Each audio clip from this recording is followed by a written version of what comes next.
Mr. Chairman. Thank you, Senator Warren. Senator Scott, please. Thank you, Chairman. Thanks, both of you, for being here. Xi, in the last 12 months, has given a variety of speeches that he is preparing the Chinese population for war. How do you, what should we take from that? How do you, each of you, assess that? So as we listen to Xi Jinping and his style of communication, he has been on a long-term campaign to oversee China's rise. Now that he's in his third term, we see his rhetoric picking up. I believe that there are a number of dates out there that mean different things to different people. We've talked about 2025, 2027, 2035, and 2049.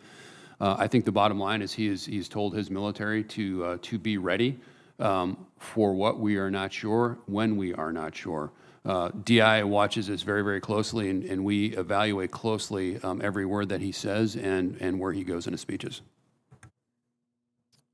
Thank you. I just to add, but certainly agree with everything that General Berrier said, I think we continue to assess that he would prefer to achieve unification of Taiwan through peaceful means, but the reality is that he is and has directed his military to provide him with the military option, essentially, to be able to take it without concern of our intervention. And that is something that will have a meaningful impact on his capacity to do so and also his decision-making, presumably.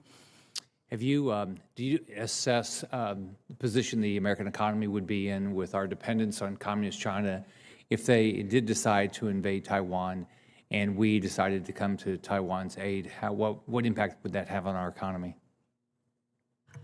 Yeah, so it's not, obviously we can't provide precision because the scenario will matter when it happens. All of those kinds of things would be critical to actually providing an assessment. But it is without question, and there have been studies done by external think tanks and others on the impact, the economic impact that an invasion of Taiwan would have on the global financial economy. I will say that because TSMC, the manufacturer of semiconductor chips on Taiwan, if that is blocked, it will have an enormous global financial impact that I think runs somewhere between $600 billion to over $1 trillion on an annual basis for the first several years on the global financial economy is the general estimate, because those chips, those advanced chips are in over 90%, come from Taiwan, and they're in almost every category of electronic device around the world. And so therefore, until we would be able to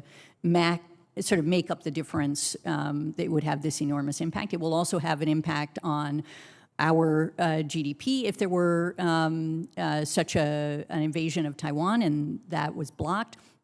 It would also have an impact if they stopped making chips on China's economy. And I think that's another aspect of this, and in fact, a more significant impact on their GDP if they were unable to get those. You would add anything?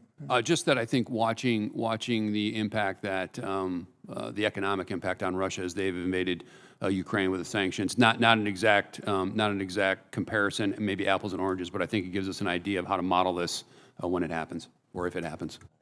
What's your assessment of risk in Latin America?